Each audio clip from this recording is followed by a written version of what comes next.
I'll never forget the moment my mom slid the freshly printed papers across the table. Her eyes didn't waver, her tone was firm. And the words on the page felt like daggers to my chest. Everything will go to Mark and his kids. You won't get a single cent. Imagine standing there, holding proof in your hands that your own mother had cut you out of her life. Not emotionally, but financially, as if you didn't even exist. My hands trembled, my throat tightened, and my brother Mark stood in the corner, silent. Maybe guilty, maybe smug. I couldn't tell at first. I laughed a shaky laugh, the kind you let out when your brain refuses to accept reality.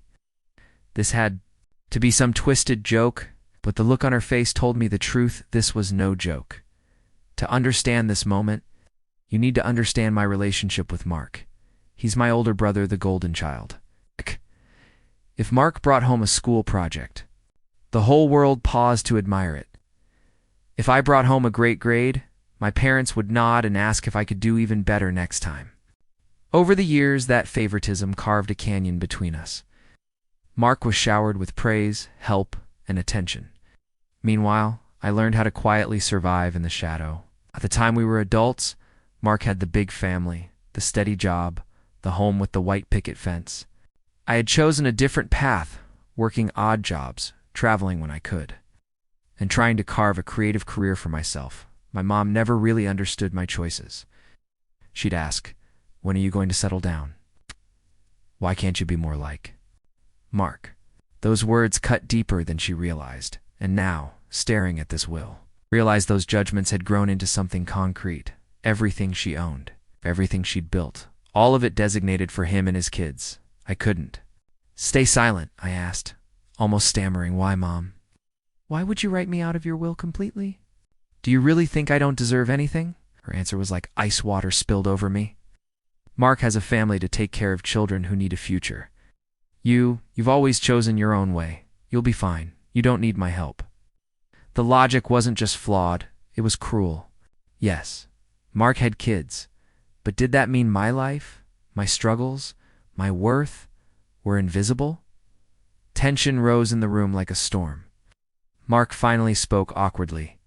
"Hey, don't be upset. This isn't about you, it's just practical. You know my kids."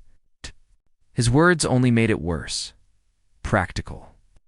No, this wasn't practical. This was favoritism dressed up in polite reasoning. And hearing my brother defend it, instead of supporting me, pushed the knife even deeper. That night, I lay awake replaying every childhood. Every soccer game where Mark got cheered louder. Every Christmas where his gifts sparkled. Just a bit brighter, every disappointment swept under the rug. I felt years of pain crashing together in that single moment. But strangely, once the storm inside me reached its peak, the skies began to clear. Here's what I realized. The will wasn't really about money. It was about validation. Deep down, I wanted proof that I mattered to my mom as much as Mark did. I wanted her to see me.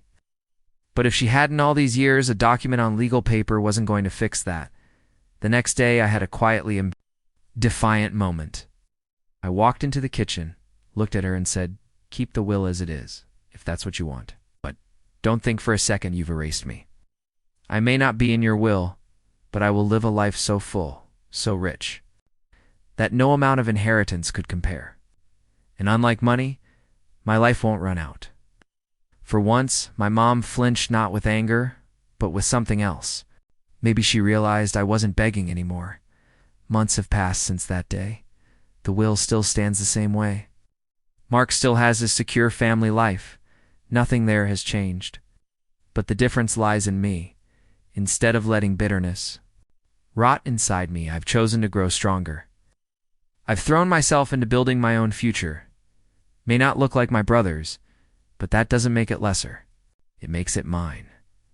I've learned a hard truth. Family doesn't always give you the love you deserve. Sometimes closure doesn't come neatly tied with a bow. But you can choose to define yourself not by what someone left you, but by what you create for yourself. Yes, the will said I'd get not a single cent. But do you know what? It's the value of my life. My experiences, my resilience, my voice can't be written or erased in anyone's legal document. That's something. no paper can take away. And maybe, just maybe, one day my mom will realize that too. Until then, I'm steering my own ship. With or without her approval, if this story kept you hooked till the end, don't forget to hit that like button, it really helps.